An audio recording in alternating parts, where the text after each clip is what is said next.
So only about 16 hours ago, Take-Two Interactive held their quarterly earnings report, which they obviously do every quarter, to report on everything they need to report to their investors, essentially breaking down their profits and losses and giving investors a detailed look at how the previous quarter has gone. Now you might be asking what the hell this has to do with Star Wars Hunters, and that's because Zynga, the publisher of Hunters, is owned by Take-Two Interactive, and so a lot of us in the community were hoping to hear something, pretty much anything at all, about Star Wars Hunters, and yet unfortunately not a single word was said about the game, which might make it sound like there's nothing to talk about in today's video, but in actual fact that silence is very loud and it might say quite a bit about the current state of Hunters, as well as pretty much just the way Zynga sees it. So I thought I'd break down all of my thoughts on it for you guys today, and if you want more updates and news on Star Wars Hunters in the future and you guys are new, be sure to hit that subscribe button. But with that being said, let's get stuck right into it. Now firstly, I'm not going to go through the entire report because it is pretty damn big. I'll leave a link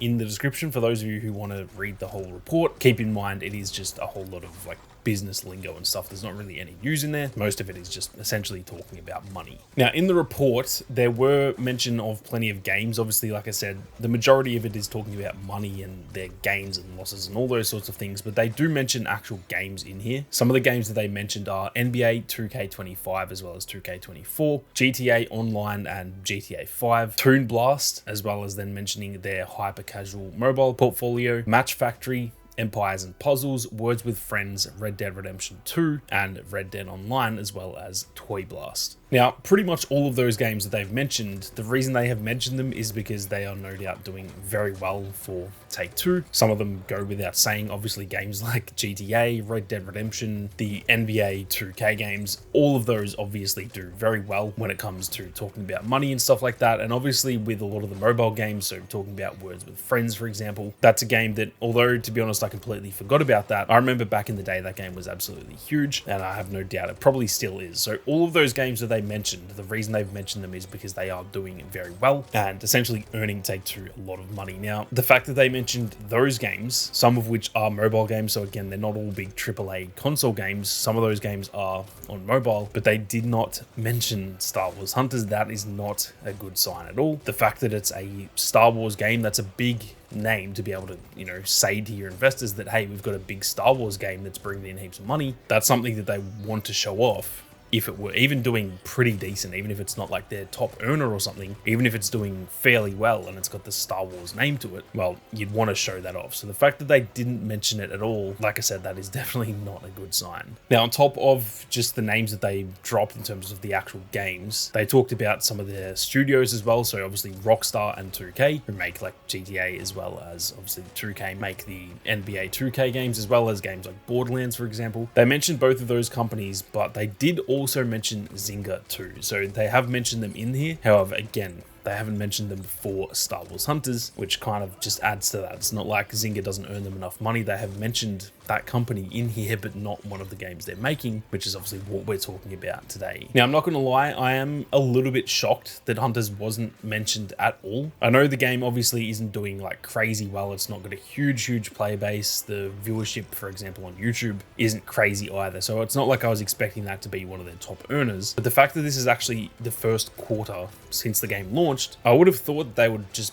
briefly mention it and just say like, we launched that game last quarter and it's tracking fairly decent or whatever. The fact they didn't mention it at all is genuinely pretty surprising to me. And again, not to beat a dead horse, but that does not bode that well for the game itself. Now, there are multiple ways that this could go, and I'm not going to pretend that I know the actual numbers and all that sort of thing. Obviously, there's a million ways this could go because none of us know how much money the game's making or the way that Take-Two or Zynga are looking at the game. Maybe the game is doing well. We don't actually know that, but just based on what we've seen in the last, say, 6 months or so, I think these are sort of the key ways that this could go. Now, firstly, maybe the game is just doing all right and they don't think it's doing great, but they don't think it's doing poorly, so they just continue to support it, and over time, obviously, it can improve. We'll get more content and stuff like that. Maybe more players come in and the game may potentially pick up over time. There's also the other side of it too, where the game is doing just all right or maybe not so good, and Take-Two or Zynga start to sort of consider if it's actually worth the cost of paying the team to work on it, because at the end of the day, they could be making barely any money and they might think that it's better to put Boss Alien on a different game or whatever. On top of the fact that there is also the licensing fee. We've seen this a lot with companies like EA, for example, who have actually kind of moved away from Star Wars games. The reason for that is that,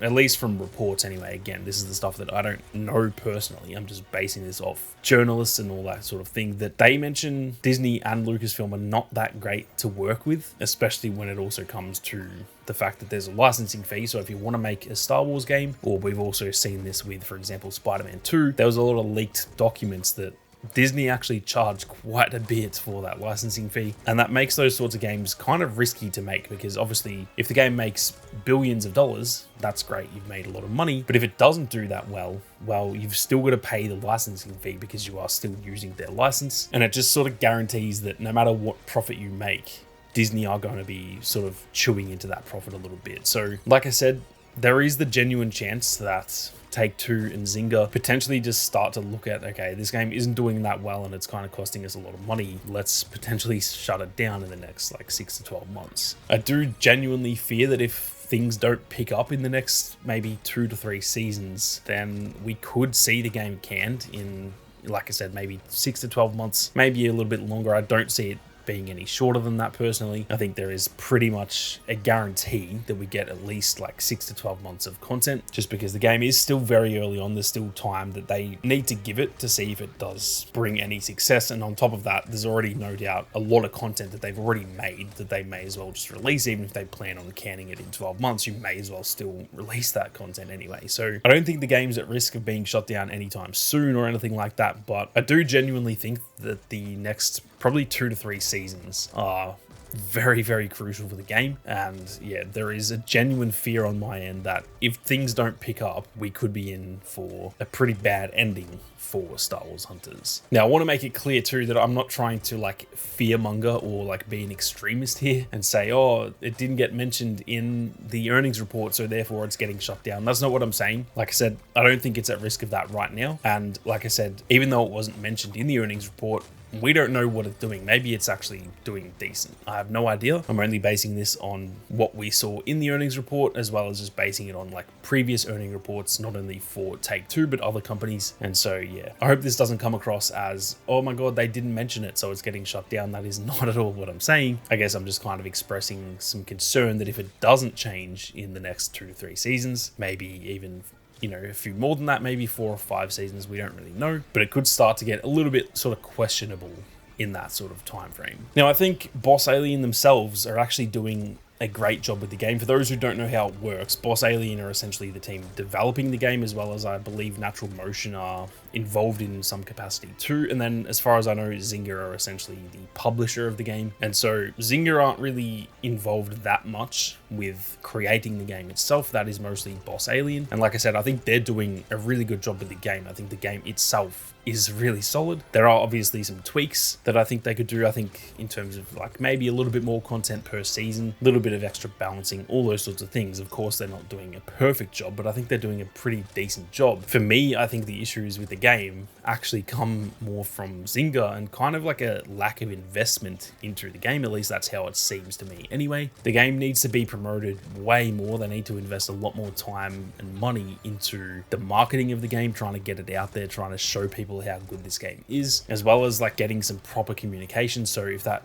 comes at the cost of hiring a few extra people to be community managers and stuff like that, that most likely comes from Zynga, whether it is done by Zynga themselves or whether Boss Alien has to hire those people themselves. They still need to get that money from somewhere anyway. So I definitely think that this is more on Zynga than Boss Alien themselves, and I think that Zynga really needs to kind of take a look in the mirror and realize the gold mine they're sitting on. I think this game has got so much potential. I think they really need to bring it to PC and to consoles just to give it a bigger player base, and I think that's where people will fall in love with it. I don't think that many people look on their mobile phone for a 4v4 arena shooter, whereas on PC and console, that is a type of game that does so well, as we've seen with countless games over the years. So there is definitely stuff that I think Zynga needs to do a little bit better. And ultimately, if the game fails, I actually think it's more on them than the actual developers, because to me personally, the game is doing really well in terms of the actual game itself. It's just the stuff around the game where it is definitely failing just a little bit. But that is pretty much it for my overall thoughts on what we learned today. Again, it's kind of hard to say what we learned because they didn't even mention the game at all. So maybe some of this is a bit of a reach. Maybe I've got my tinfoil hat on just a little bit, but it is interesting to discuss nonetheless. I'm keen to hear all of your thoughts on it as well though, so be sure to leave a comment down below. But with that being said, thank you all very much for watching. You guys have a great day, and may the force be with you